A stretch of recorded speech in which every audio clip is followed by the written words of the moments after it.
So my name is Jonah Halper, or Yoni Halper. Actually, this is the first I've spoken 40 times in the last 2 years, and this is the first time I'm going by Yoni, which is actually kind of refreshing. And my father's in the audience too, so he wouldn't even know who Jonah Halper is. He wouldn't even know who the Jonah Halper is anyway. But I'm going to start off with a couple stories. In 2002, I started fundraising for the Jewish Federation of Baltimore, which is called the Associated.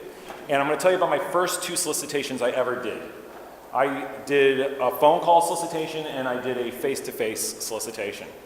And I was given by my boss, a guy named Mark Blattner, who was like maybe 5 feet tall, very small guy, a lot of energy. And he gave me a pledge card and he said to me, go make a phone call and solicit this guy. In Baltimore, in the Federation, a lot of federations, they have dual campaigns. They have one for men, the general campaign, and they have a women's division campaign, something along those lines.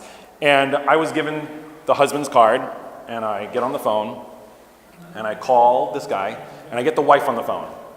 And she says to me, you shouldn't talk to my husband. He's angry at the Federation, and he's not going to give you any money. You don't even bother. So I said, oh, thank you very much for telling me that. I'm glad I know that. And I hang up the phone, I write a big 0 on the pledge card, and I bring it back to my boss, and I go, like something like effect, like glib, like, oh, my first solicitation is a big fat 0. So he takes the pledge card, looks at it, hands it back to me, and says, if he's upset, it means that he cared about us. Go schedule an in-person meeting. So this was my first introduction. My first solicitation was having to do damage control on this individual and schedule an in-person meeting. My second solicitation was a day later with that same boss. He brought me to a guy, and I remember it vividly. His name was Dr. Ed Pearl. He owned a bunch of medical centers in the Baltimore area. And I went with him to go meet with this guy. He was a not religious Jew. He was just, he was very generous and gave to Federation. And I go on the solicitation with my boss. And we sit down, and pretty much the first thing out of his mouth was, I don't want to give any more increases or anything more to the Federation because it's predominantly used by all the agencies and the services, the JCCs, and all the different agencies are used by the Orthodox community in the Park Heights area of Baltimore, and they're not participating in the annual campaign. I'm not going to give because the Frum community, the religious community, is not supporting the annual campaign, and they use the services. To which point, my boss reached into his bag and pulled out the Eruv list, which was basically the Frum or Jewish white pages in the neighborhoods of Park Heights and Greenspring. And he opens it up, and he puts his finger about 75% of the way through the book, and he said, this is the percentage of families that give to the annual campaign, the Jewish Federation annual campaign in Baltimore. And it addressed the issue. And what I learned in literally those first 2 solicitations was that this was not going to be dialing for dollars, that these were going to be rooted in real relationships. And a lot of times when I public speak at conferences where it's more, not religious or not Jewish for that matter, where people are dating their spouse for 4 or 5 years or more before they get married, I will often identify one of the men in the room, right? I could tell by the wedding band and say to one of the men, what was it when you proposed to your wife, your future wife, when you were still dating, what was it when you proposed to her that got her to say yes? At which point that gentleman usually squirms in his seat, and everyone kind of chuckles, and he doesn't know what to answer because it's really a ludicrous question. What was it that I said when I proposed to somebody, this girl, that she said yes? I already knew she was going to say yes. We had conversations, are we going to live in the city? Are we going to live in the suburb? How many kids do we want to have? Am I going to be the primary breadwinner, or are you going to be the primary breadwinner? We had lots of different conversations that before I even said, will you marry me? It wasn't like the Hollywood version that says, oh, it's a real surprise whether they're going to say yes or no. It was very simple. We had the conversations, and in many instances in Western society where you could be dating and living with somebody for years, right, you already know the answer to the question. So the idea of the concept of saying, will you marry me, or the understanding that the only way you're going to raise money is by having real, authentic conversations is going to be our baseline today. Because I presume that everyone in this room, even whether you're a seasoned fundraiser or not, you need to raise more money, right? So if we're making the assumption you need to raise more money and you're not happy with the status quo, then we need to operate underneath the assumption, the entire talk, is that you want to invest in real relationships so that you get the equivalent of when you say, will you marry me, will you make a big gift? The answer is, I do, right? Because if you're just looking for no-think $18 gifts, then you can get in line with all the other schnorrers who show up, at 20 at a time to some big Asken's office and get in line. You could do that, but you'll get your $18 check, and for some major donors, that might be $1,800. But if you're looking for something more than that, and I presume that our campaign goals, your operating budgets, and whether you built a new building and you need more money, or you're building a building, it needs to be rooted in something more than just dialing for dollars. So we're going to operate underneath that presumption. The other thing I want to say before we get it's like a caveat, a warning how this works, is there is no manual on fundraising. You can't open up a book and say from page 86 to 105, you do these steps, you follow this PowerPoint bullets, you will be a good fundraiser. There's a tremendous amount of mediocrity in fundraising because it's not simple, it's not a manual, it's not something you can just open up a guidebook and know how to do it. So our goal today is I'm not going to give you a manual, I'm not going to give you bullets that say do A through R and you'll be a successful fundraiser, because what needs to happen and what I'm going to do now is we're going to look at it through a certain lens, a lens that's other focused, that's focused on the person, the donor that you're talking to, so that when you're doing whatever you do for your own organization, you're looking at it through that lens. You're thinking about how am I doing my face-to-face solicitations? How am I doing parlor meetings? How am I doing my events? How am I communicating with a larger audience, but yet still be engaging? Where I'm not trying to be one size fits all, where it doesn't connect. How am I going to do that in a way that it will connect and it'll resonate? So the goal here is not where you kind of fold your arms and all like, this doesn't apply to me. The goal here is to give some principles, a lens to look through, so that when you do whatever you're doing, whether it's something you're already doing and you can kind of audit that and say, am I doing it well? Or if you say, you know what, we're not really doing any of that yet, we really should start.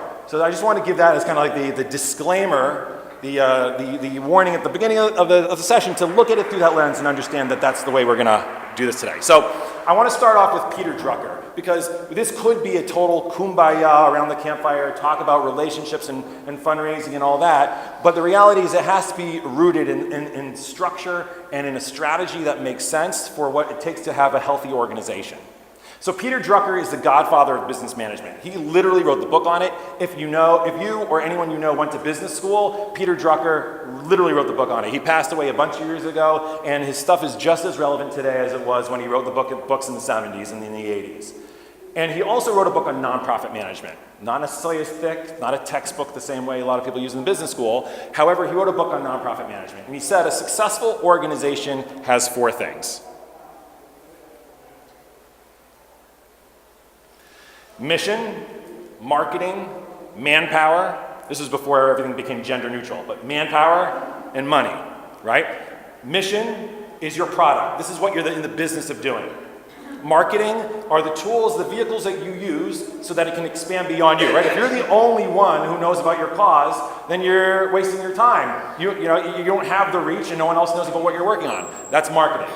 Manpower is how you scale. Right? If you are owner-operator, you run a school, you're head of school, and it's just you and your wife, or just you and a couple people who know about the good work you're doing, and no one else is involved, ambassadors of your cause, so your Rolodex, and you only have so many hours in the day, and your Rolodex goes only so deep, you're not going to be able to have the reach and scale and grow your organization and raise money from a larger audience if you're a one-man or one-woman show. It just won't work. You'll be forever plateaued at that low level from whatever you as an individual can handle.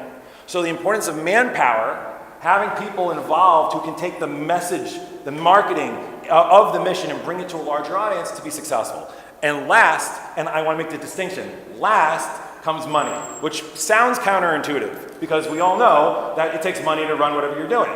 However, if you were to operate by putting money first, and how do you see this? You see it's a symptomatic of desperate times when you're trying to put out fires. Your messaging goes out. I see this a lot in Federation too, because that's where I used to work. Help us raise $30 million. $30 million for what? I don't care about your goal. What does that $30 million mean?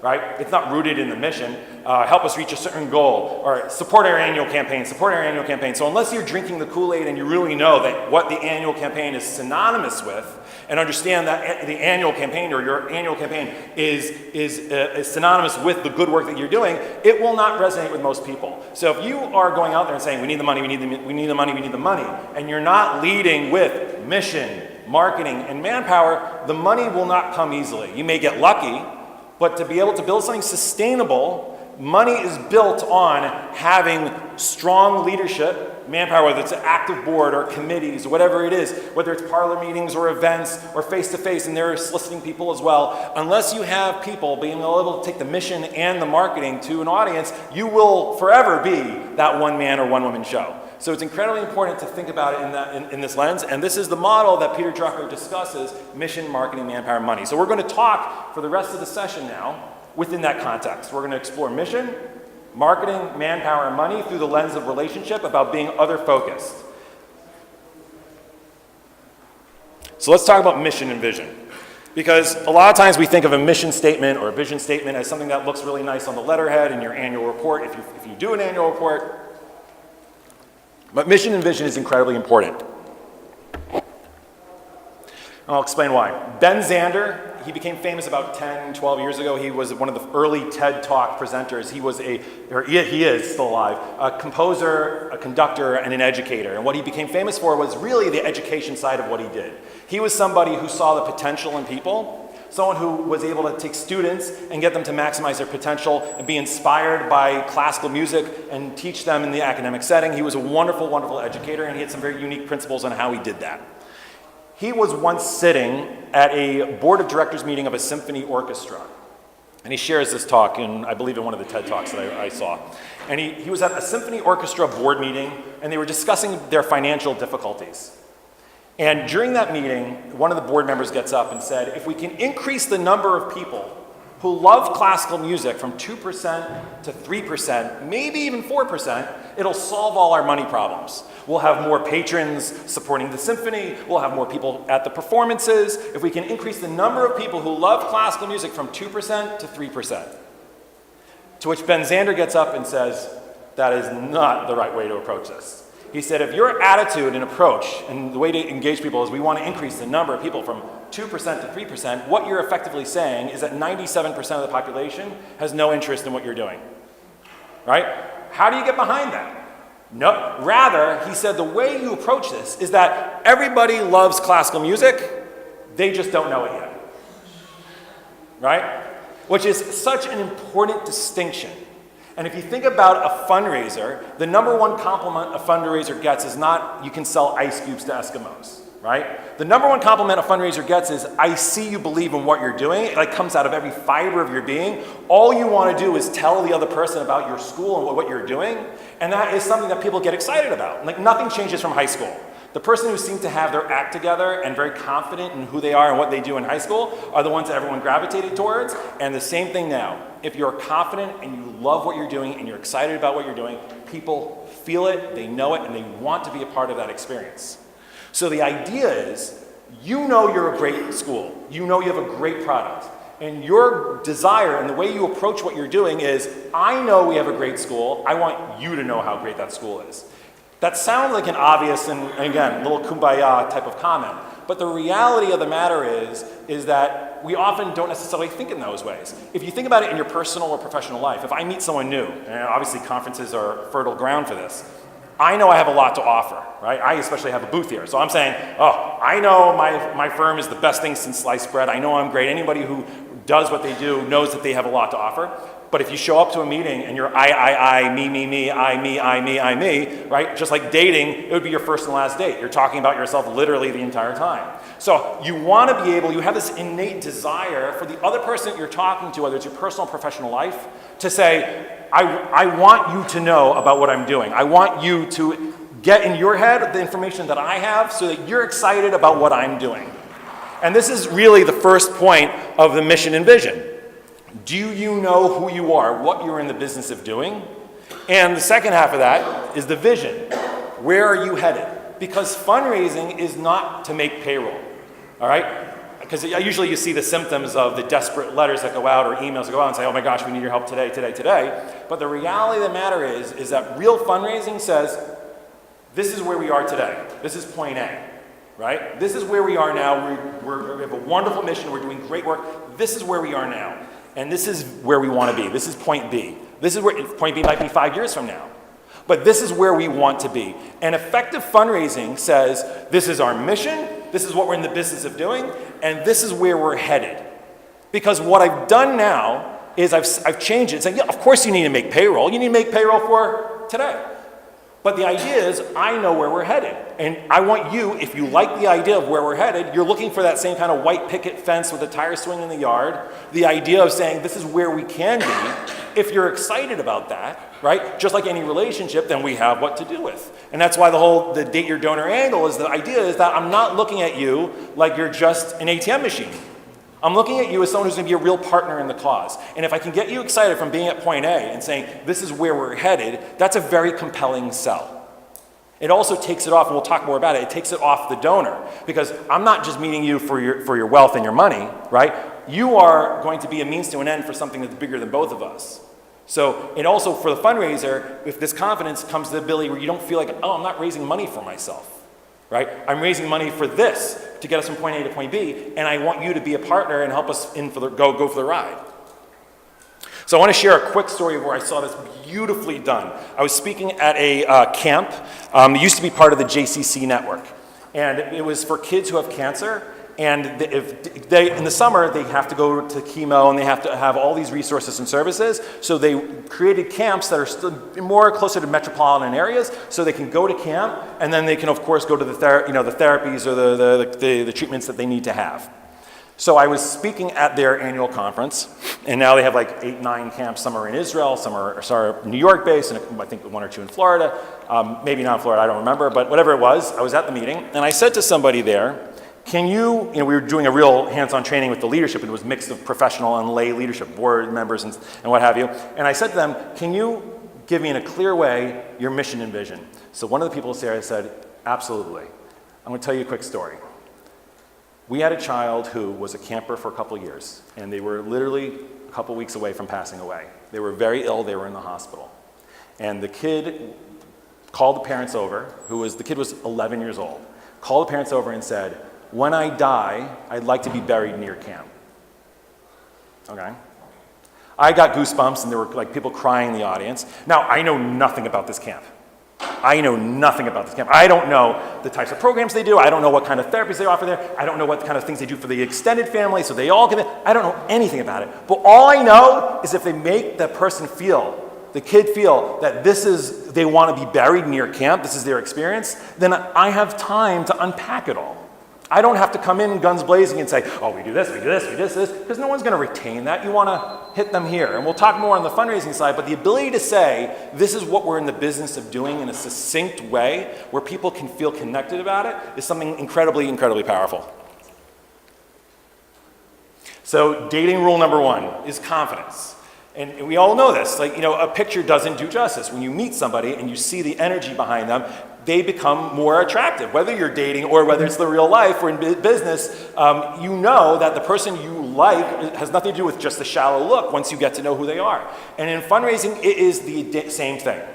And this really is the nuance where you see the difference between mediocrity and great fundraisers. The ones who are exudes and comes out of every fiber of their being, their passion and their love of the organization, comes from this ability to be able to say, this is our mission, this is what we stand for, and this is where we're headed, and I want you to be a partner in that effort. Let's talk about marketing. I will take questions at the end. I just want to make sure to give enough time so everyone can get this stuff here. Marketing. So there's a huge problem, and there's been a huge problem for the last 15 years.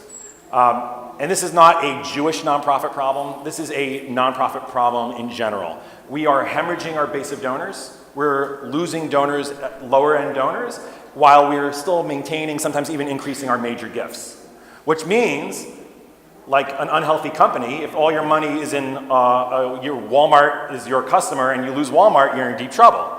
But yet, we still look like we're succeeding, we're hitting our goals because we're raising a little bit of money here and there above from the major donors. We are hemorrhaging our base. We're absolutely hemorrhaging our base. So this is something that happens in all nonprofits, Jewish, secular. Some organizations are better at tracking what kind of attrition rates they're having. It's a problem. We're losing a lot of donors. So the problem is interesting. It's not even a nonprofit problem. This was something that we saw in retail going back 20 years, and because we have a little bit of moving goalposts. We can say we're successful here, we can say we're successful here, like we're doing good work, right? But in the for-profit retail world, there's shareholders, there's a bottom line. So the need to address this head on becomes really paramount, and they have to figure out how to take care of this. So what's the issue in the retail world? I'm going to skip past a couple things. In the retail world, let's discuss this. This was Times Square in the 1950s. What is glaringly missing from this picture? Billboards. I heard someone say billboards, advertising. Right? I could see Camel cigarettes and Pepsi Cola and maybe one or two other brands. Right? This is Times Square today. Right? It's incredible. Times Square then, Times Square now. Oops, sorry. So a marketing firm decided to do a study, and they would capture people as they had walked through Times Square. They get to the other side, someone standing there with a clipboard and ask them, how many ads can you remember from walking through Times Square? And the average person was about 1.5 to 2 ads. Okay? That's a lot more than 2 ads there. And not only that, but the cost that they pay to have that ad space is astronomical, right? So the issue the retail world saw was the fact that there used to be 1 or 2, back in the 1950s, there used to be 1 or 2 products in a category. How do you become known as Kleenex? Very simple. You're the only game in town, you're only tissue paper, or you call you Kleenex, right? If you're, let's say, back when there was 2 rent-a-car companies, what was the number 1 rent-a-car company? Anyone know? Hertz. Hertz was number 1. Anyone know what number 2 was? Avis. What was there saying? We try harder, right? That would make no sense now, because you have dollar, thrifty, right, budget, or race to the bottom. We're cheaper and faster than the competition, which is a terrible business to be in, right? Cheaper and faster, you don't make money, raise your thin margins, right? But back then, you had a very simple thing. The way you made a lot of money, you'd hire the advertising guys on Madison Avenue. You'd say, hey, our soap is not being promoted in the St. Louis area. All right, let's do some billboard advertising, let's do some newspaper adding, we'll do some radio spots, and what a surprise. There was a direct correlation between advertising and sales. You made money hand over fist. It was a great time. But what happened? Now, you walk into any Dwayne Reed or Rite Aid or CVS or any of these places, and you've got 40 different deodorants to choose from, right? 40 different deodorants, and they all smell good. They all keep you from perspiring. They all do their job, right? You can't win on extolling the virtues of your product anymore. You're just as good as everyone else. So how do you stand out in a market when there's 40 different options? Well, congratulations. We now live in the nonprofit era of deodorant. We live in a time where anyone with $200 and an internet connection can start a nonprofit organization and use the same tools that are either cheap or free to communicate with a limited base of donors. Email, I got an event, I got a newsletter, I got my social media stuff I'm doing, whatever it is, I have 40,000 different options to be able to communicate my organization, and I'm now sharing all this spam with everybody else, and I'm losing attention. I'm not getting the attention that I used to have. And now it's no different, and they're good causes, right? The equivalent of it smells good and it lasts long. Nonprofits are doing great work. If it's a cancer organization, great. If it's a school, fantastic. But there's so many options, and the ability to stand out now is incredibly difficult. So marketing is a big problem when you have 40 different options. So this is what the retail world did. And sometimes we don't even realize that they did it, but it's brilliant. Number 1 is they made it human. I'm going to give you an example of a brand that you would never think would be a human brand that we take for granted if you've ever seen the commercial before. But this is an advertising commercial for a retail brand.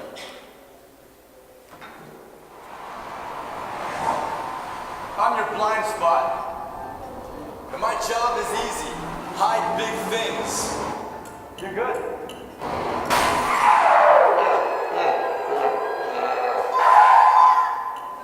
And with your cut rate insurance, you could be paying for this yourself. So get Allstate. You can save money and be better protected from mayhem. Like me. Maven is everywhere. So get an Allstate agent. Are you in good hands? Mayhem, right? They put a human face on car insurance. Geico has the gecko. Every single product, the Old Spice has the Old Spice guy. Every single product has humanized their product. They didn't just do the extolling the virtues. If you buy our product, it'll last longer and your clothes will be stain-free. They don't do that anymore. What they do is they connect you here. They make it so that next time you're standing in Duane Reade and you're looking at all the 40 different deodorants on the shelf, you're not going to make a decision called, which one is going to smell the best? You're not doing that. All you're doing is saying, the Old Spice guy, or you got to get insurance and say, I love those commercials. And they're connecting with you on a human level. They're connecting with you emotionally, so that when you are in a situation where you have to choose between one of 40 options, you're choosing the one that connects you in the human way. And this is what needs to be done in the nonprofit space. I'm going to share with you an example of how that was done very effectively. Actually, let me give an example. There are organizations that literally turn the camera back on their donors. You have people who don't make it just support our kids. The ones that turn the camera back and say, we are this organization, people go, I want to be part of that organization because I get to be like them. I used to have a video here, so I apologize, I can't run it here. But basically what they've done is they put a human face on the organization. They make it something that you say, it's not just some no-name institution, a brick and mortar and offices. They've turned the camera, whether it's on the donors, whether it's on the children or the parents. They've done a very good job to connect in a real, authentic way so you go, I can be part of that experience. The other half of it is getting permission. Now there's a guy who wrote a book called, his name's Seth Godin. He's a marketing guru. I know we throw that term around a lot now, but he's a very successful marketing guy. He wrote a bunch of books, and he has a book called Permission Marketing. And the premise is very simple. Is the idea that if you want to engage and create a customer for life, it requires you not to spam them. It requires you to build permission. And I'm going to give you a real-time example of that. So I was nervous about this slide because when I first did it, it was in front of a bunch of Mormons. And I had done the research and got the statistics, but here I was telling Mormons exactly about the Church of Latter-day Saints. So they could have fact-checked me better than I could have done the research. But this is something very interesting. They're very big in statistics, right? When they go evangelize and they go knocking on doors, they know that if they go to you and knock on your door and say, we'd like to hear about the Church of Latter-day Saints, they know 1 in 1,000 households will ultimately get involved in the church. I guess you can use conversion rate, both marketing and literally in the sense. But the idea of 1 in 1,000 is a very small number, right? That, to me, would be incredibly discouraging as a fundraiser to knock on the door and say, hi, I'd like to tell you, about the church, and know that 999 houses are going to say no and shut the door in my face. What they discovered is that instead of saying, would you like to hear about the church, they say, would you like to say a prayer with me? That number shrinks down to 1 in 7 households. And what they found is, if you're the type of person who's willing to say a prayer with me, you're going to be the type of person who would be interested in getting involved in the Church of Latter-day Saints. So when I did this, actually it was at it was a Federation conference, and I said this, and everyone saw that, and I heard a collective, ooh, like 1 in 7 from 1 in 1,000 is incredible. But I said, well, we have that in the Jewish community. Right? Would you like to put on tefillin today? Would you like to light candles? Right? Now, I'm not asking you to kasher your kitchen or do taras mishpacha. I'm not asking you to sign up for the whole package deal. Would you like to put on tefillin today? Because if you're the type of person who will stop for 5 minutes to put on tefillin, or you're the type of person to light Shabbos candles or do a one-time thing with no expectations beyond that, then you're the type of person, now we say mitzvah gereres mitzvah. I understand it's rooted in Torah, but the idea is that you are now the type of person who'll be interested because you're building permission with that person. You got them in. They're putting on tefillin for the first time, or they're saying a prayer with this Mormon at the door. The idea of saying, I'm not going to try to be everything to everybody, but rather identify with the people who I think would be more inclined, I've just shorted my funnel tremendously. And my time as a fundraiser, whether it's formal director of development or an executive director, instead of trying to be everything to everybody and cast a wide net and say, we want everybody, the idea is you may operate like everybody loves my school, they just don't know it yet. That might be the way you approach it, but it's a waste of your time trying to be everything to everybody. Find ways in your school or institution to find the people who will be inclined to participate in a small way. Something that would plug them in. Volunteer. see something that's going on in the school, a special program. Find something that would get them in a very low commitment level, because those are the people you want to spend your time on. If they say yes to that, then they're worthwhile. If they say no to that, then why are you wasting your time? They're not even willing to show up for 30 minutes and do something that's very low barrier to entry. Don't make them do something else. So I'm going to give you an example of an organization that did this incredibly well. They're a volunteer organization for young adults in New York City, and the idea is very simple. They used to do like big nightclub kind of parties at the hot places in New York City, and then they do like the 5-minute video about the volunteer organization, right? Which, as we know, like when you do a video during a fun time, it's like the wet towel on the party. Like, I know you're having a good time, but we're gonna watch a painful video for 5 minutes. So the idea of watching the video, they would show this video about this volunteer organization, and then what would happen is they would send a follow-up email after the event over. Here's pictures of the evening. Doesn't everyone look great? And by the way, we're going to be going to a soup kitchen or a children's hospital. Would you like to join us? Very bad conversion rate. They were not getting a lot of volunteers. So what did they do instead? They said that here's a typical price to come to the event, and they got some sponsors to underwrite a lot of it. And what they did is they said to people, if you bring either a toy for a children's hospital or a canned item for the soup kitchen, you don't have to pay the cover, the ticket price to get into the room. It's complimentary if you bring one of those items, and they have a big bucket. What's your name? Thank you. Stuffed animal in the toy bucket. What's your name? Oh, great, perfect. Here, put it in the canned food item. After the event was over, they sent out 2 emails. Okay, now remember, this is not individual follow-up. This is mass emails. 2 emails. One said, thank you so much for coming tonight. I know you gave a toy for the children's hospital. We're going to that children's hospital in 2 weeks' time, right, with your toys to go bring it to the kids. Would you like to join us? And for the soup kitchen people, they said, thank you so much for your food can item. We're taking these food canned items to this soup kitchen, and would you like to basically follow it and join us at the soup kitchen? They had so many people who asked to participate, they had to make multiple shifts. They're not because they can only handle so many people. It was so popular because they did something so simple. They said, we know this was your experience at the event. Right? We made it about you. This was your experience there. Would you take the next step and join us here? And that was all the difference it took to get them to volunteer and show up. It was building permission, saying, I know you did this. Would you now consider upping the ante a little bit and doing that? And the way we often can do it is you don't have to create things from scratch.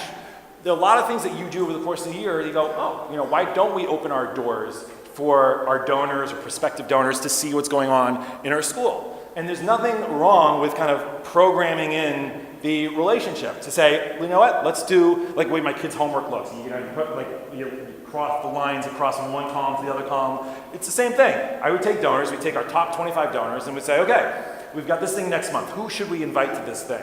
It could be 1, 2 people. It doesn't have to be a critical mass. It might be 1 or 2 people. But you may have things already in place that says, you know what, let's build permission very simply. We don't have to reinvent the wheel and create some special program, a parlor meeting in their home. There might be things that are going on that you can easily say, there's a program, let me take a picture of it on my cell phone, boop, send them a picture of whatever it is. Let them say, oh, you made this possible. You made a donation last month. Let me show you what your money's doing. A simple text message. Right? The idea of just building permission, like la'at, just slightly, slowly, of increasing that relationship, and a lot of times it's just a matter of building it into what you've already got in place. So dating rule number 2 is stand out. When you have 1,000 suitors, you have 1,000 people who are vying for the same attention, make it human. If your message is, we are just a great school and great organization, and you don't put about the human face behind it, interview the little kids. Interview the parents. Interview the people who are the service recipients of your school, the people who are in it, and can say, this is the greatest thing, this is the greatest school, let me tell you why. It doesn't even have to be a highly spackled, big produced video. While I highly recommend the services of the professional videographers, at the same time, there's nothing more visceral and real. If you're just with a parent and you say, hey, you know what, can I just video you saying like what your experience was here today, you came to something?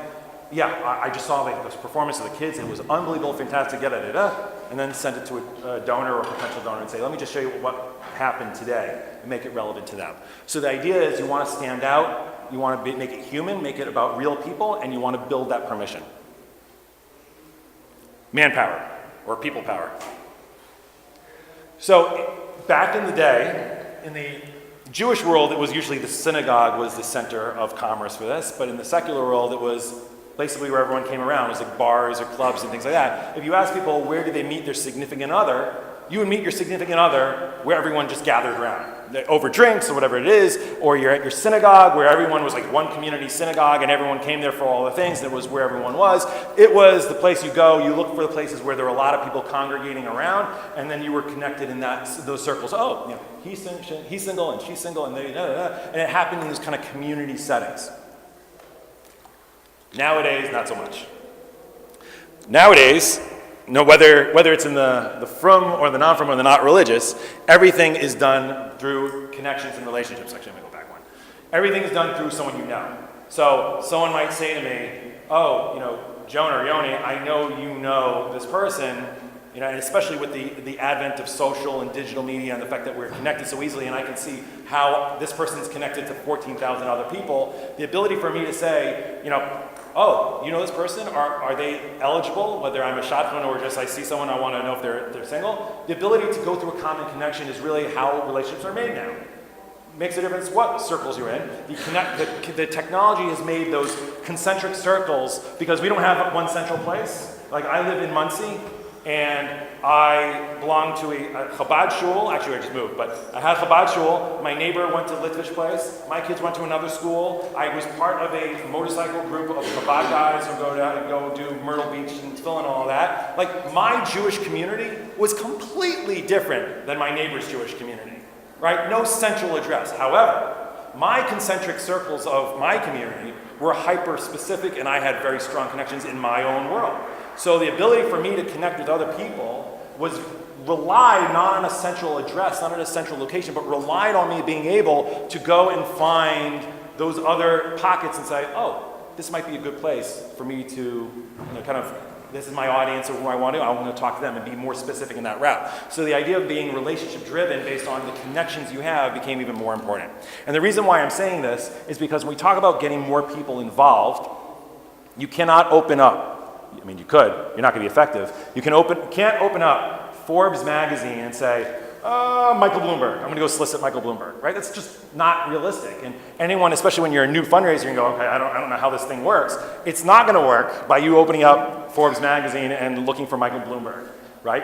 And what happens is you look to your 1 degree of separation, people who are 1 degree from your audience and your crowd. Don't waste your time, especially if you have to build permission, right? Don't waste on some random people that you found in a phone book. You're going to get the 1 in 1,000 households. You're going to get the equivalent of the 1 in 1,000 households. You want some people that you can actually connect with. So the idea of identifying the right people is something that I found very interesting. Now, if you've read the book from Malcolm Gladwell called The Tipping Point, it was his first book. It was like took him off into the stratosphere. He has a whole bunch of books. But Malcolm Gladwell wrote a book called The Tipping Point. And the premise of the book is simple. Successful companies, organizations, even products like the Hush Puppy shoes that almost went out of business, and even talk about venereal diseases in Baltimore. The idea that certain things tip, things grow exponentially, and things succeed and grow, and all of a sudden, like, what happened? Hush Puppies was almost a defunct company. Now everyone's wearing Hush Puppies. How did that happen? What he describes is that they all have something in common. That the way that they tipped was certain types of people were involved in the effort of making those things grow. And Malcolm Gladwell identifies them as the mavens, the connectors, and the salesmen. Mavens are the experts, the ones who give credibility to the product, to category, whatever you're in. So if you're in Hush Puppy shoes, it's the person who's in fashion, who does the runways in New York City or Fashion Week and all that kind of stuff, right? But if you're in an organization, the education experts. The person who knows that we've had wonderful speakers on things like addiction and abuse. We've had people who are experts in providing curriculum, people who are experts in whatever they do, but they're mavens. They're the experts. They're the ones who know education, and they know what it takes to make a well-rounded, adjusted, young adult and successful person in the Jewish community. That's the maven. The connector, as it sounds like, is the person who seems to know everybody. But not just seems to everybody. They're the ones who go to you, oh, wasn't your daughter on the rowing team at Penn University? Right? They're the ones who somehow know everything and all the little details about your world, and it's the most flattering thing in the world. There's no better feeling than, you remembered? My daughter's on the rowing team? Oh my gosh, like, it's incredibly validating, and it's a wonderful thing. That's the connector, the one who seems to have an unlimited Rolodex and seems to know everything about everybody. And the salesman. the one who knows how to package your product, who says, I get what your school is doing and can package it, and knows how to package it in a way for its intended audiences, right? Because no all audiences are created equal. They can say, I know what this is, and I know how to bring it to this country club crowd in Alpine, New Jersey, right? Just pops in my head. But they know that crowd.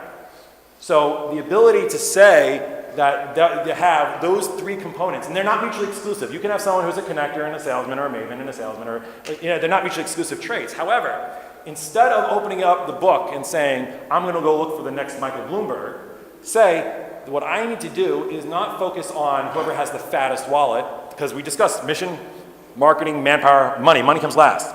If I focus on these people, the ones who can bring value to my organization as the experts, the ones who seem to know everybody, and the ones who know how to package it for everybody out there through the connectors, then the money will come.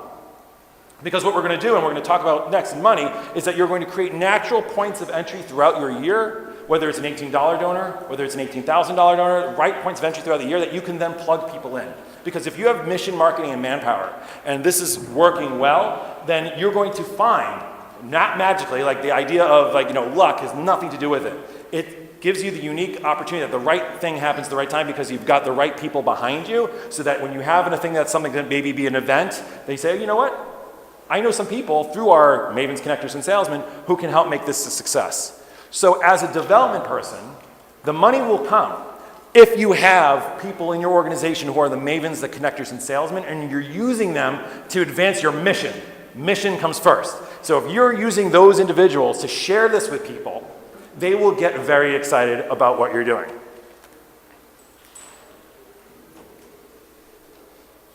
And we do this all the time with our clients, because what we do is we talk about capacity, passion, and relationship. We're not trying to be everything to all people.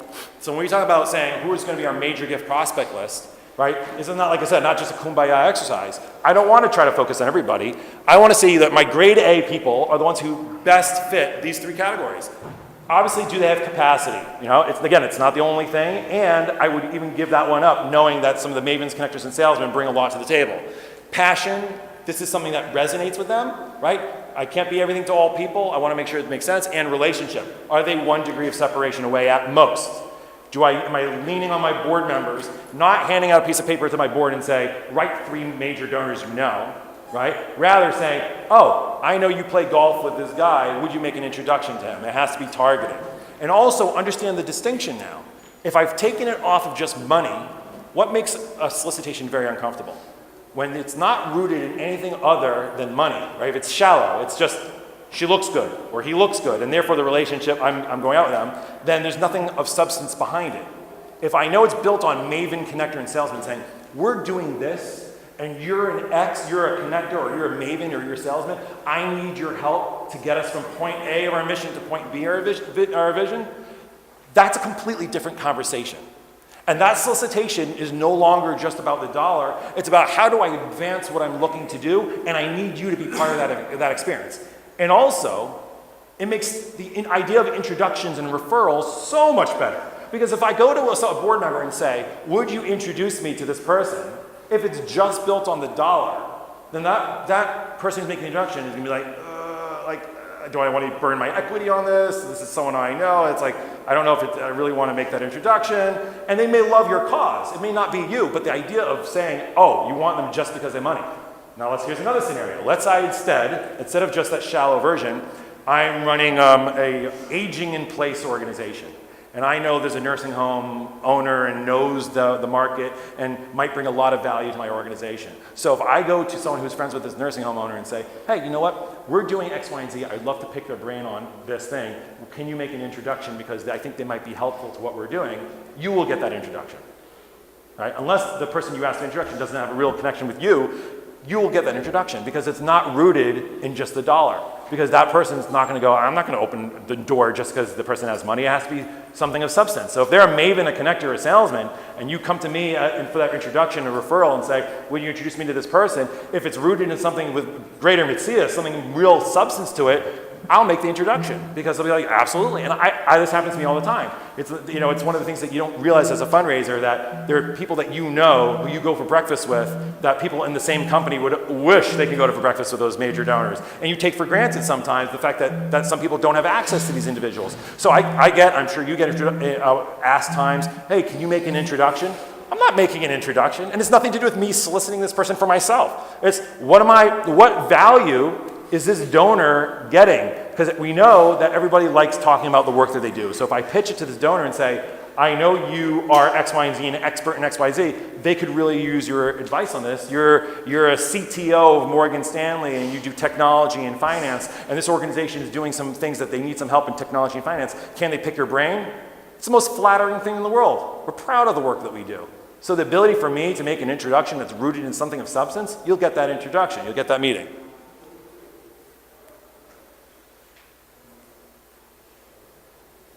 And this is very important because we talked about it just now, but I think it's important, especially if you're in an organization where there are either the well-seasoned fundraiser, someone who's been doing it for 30, 40 years, has got the Midas Touch, right? It seems any solicitation knows everybody, raises millions of dollars, versus the brand new fundraiser. Because the brand new fundraiser has a tremendous amount of pressure on them. They got to produce. All right, welcome. You got to raise your salary in the first year, and all this. And what happens? The first thing you do when you walk into the room as this new fundraiser is, okay, money, money, money, money, money, money. And you're looking at every single person. I want to solicit every single person. And all the donors now are like, oh God, here they come, right? You've earned yourself a reputation really quickly of being that guy or that woman who is just on. And what's happened is they're focusing just on the dollar.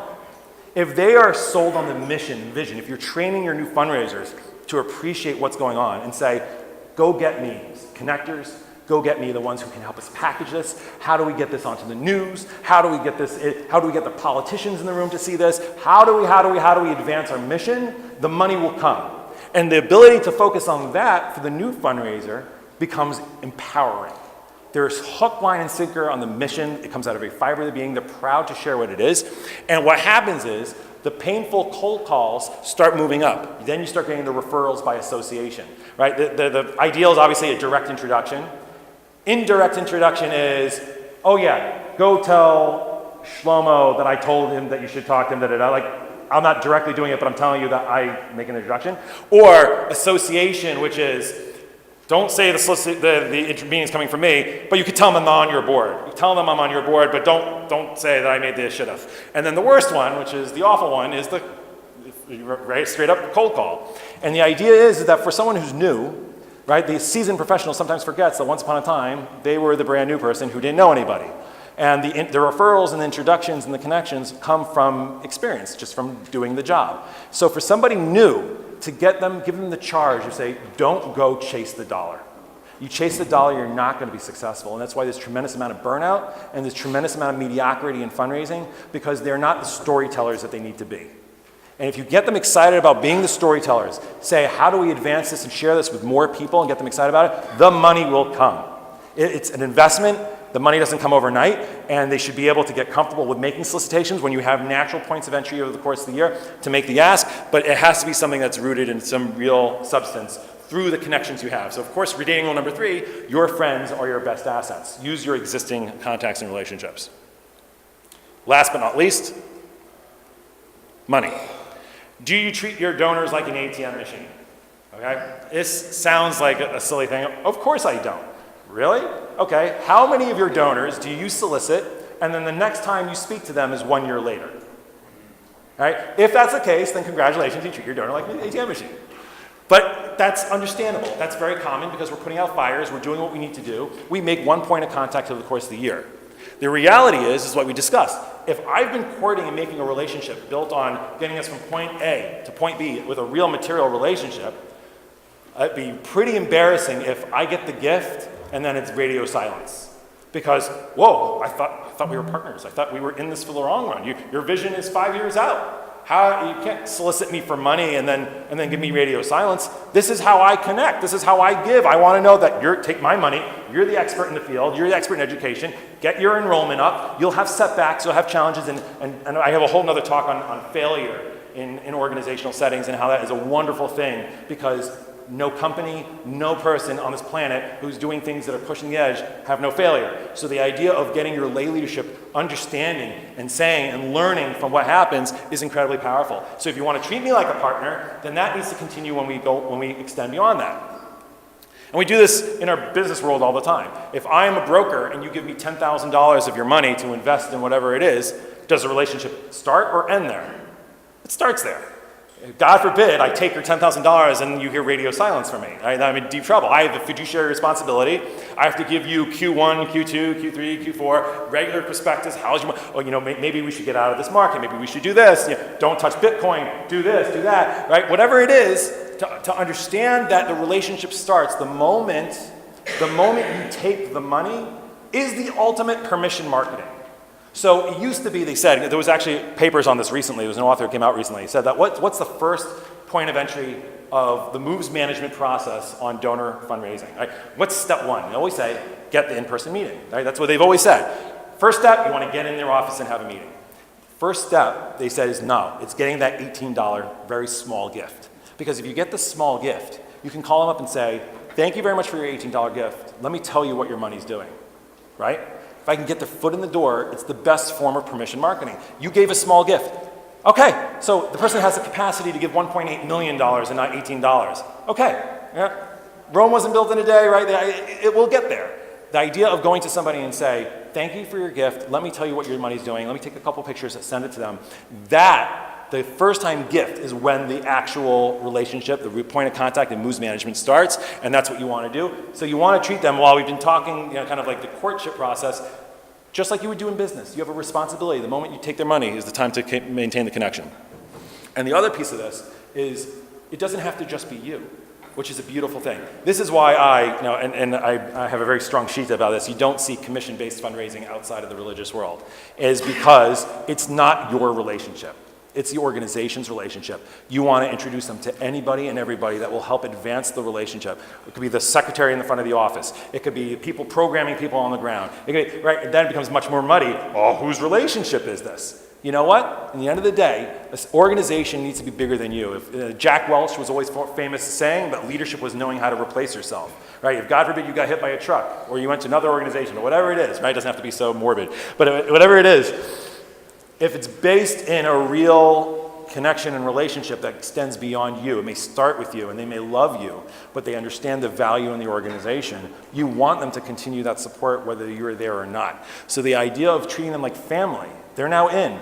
They should understand who works there, who are the people, who are the faces, who are the ones impacted by your gift and your giving, whether it's an $18 donor or an $18 million donor. There's a whole talk about being able to prioritize your time because you can't do it, the time you spend on an $18 donor should not be the same time as you spend on an $18 million donor. However, the idea of finding ways to make them feel emotionally connected to your cause is incredibly important. I want to just end. I'm almost done. I know we started a few minutes late, so I'll give myself a little grace period. I apologize. Who should be at this meeting? Using the same logic. Okay? So obviously there are times where you're the only one and you have to solicit, but you should take advantage, if you've done this right, with bringing people along with you. Friends, right? The person who made the introduction. If I got introduced to a Maven, a connector, a salesman, or whatever it is, and I'm going to do a solicitation, it didn't happen in a vacuum. The introduction didn't happen in a vacuum. Bring the chaver, bring the person who was the one who made the connection. It'll be collegial, it'll take the pressure down. It'll be someone who can speak with credibility and say, I support this, you should support this. Bring the person who made the connection, who made the shidduch.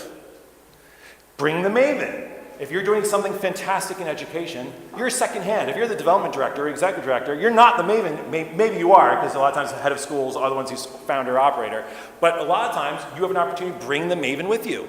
And that, of course, reinforces the relationship with the Maven and gives you credibility on a solicitation. The CEO, the president, whoever is at the top of the organization, it takes a new gravitas to the meeting when you bring someone of importance to the meeting. And I want to express also that if you notice, I haven't really been talking about how to work your messaging and the idea of if you use this word, you get this response, and that word, you get the response. It's very, very simple. The emotional, the idea of Sunrise Association talking about the child who wants to be buried at camp is what seals the deal. They did a study where they took two focus groups. They had a scenario, the same scenario, food and water shortage in Malawi in Africa, and they told one group all the data, the facts, all the statistics, they know how dire the scenario is, and then they told the other group a personal story about a girl named Rukia, about what she was going through in Malawi and her experience there. They gave $5 compensation to both groups for participating in the study, and then at the end of the presentation, they asked them, would you like to donate any of the money back to Malawi, to the cause? And they found that the one that was given the facts and figures, on average, gave $1.14 of their money, and the group that gave $5, that got the personal story, gave $2.38. The personal story is incredibly impactful, and if you ever read any Chip Heath or Dan Heath and Chip and Dan Heath, the authors, they talk about the moment you bring statistics into a cell, people shut down. The emotional connection, the heartstrings that you connected on, it's great for reinforcing a message. If you have someone who's drinking the Kool-Aid and a supporter and you want to say, we're here now, we need to get here, and this is why we need the money, and here, look at the statistics, that's fine. But when we're talking about attracting and engaging new donors, the importance of telling the personal story that says, this is the students that we have in our school. Let me tell you a quick story. And then whether it's as impactful as a child who's dying of cancer, or even if it's not something so powerful as that, but I'm able to start unpacking. Wow, if this is the kind of experience that happens in your school, then I understand. Now, I have plenty of time. I don't have to, give it all up in one shot. I can, with time, show all the programming and services that get us to that point. But the idea of being able to do it emotionally is incredibly, incredibly powerful. So dating rule number 4, you're seeking a partner, not an ATM machine. In recap, 4 relationship-driven opportunities. 1, put mission before money. Show mission in human and permission-building ways. Find the right people, not just wallet with legs. And ultimately, number 4, solicit like partners, not ATMs. I just want to end with this one slide. Pati is the original etymology of the word passion. Nonprofit professionals love the word passion. I'm passionate for this, I'm passionate for that, passion. But the etymology is a very unusual word, because etymology of passion is pati, which means to suffer. Suffer? I thought you loved this. I'm passionate about Jewish education. I'm like, no, it's not suffering, it's not terrible, it's great, you're passionate about it. So what's the story? Because the reality is that if you are passionate about something, it means you're willing to suffer for it.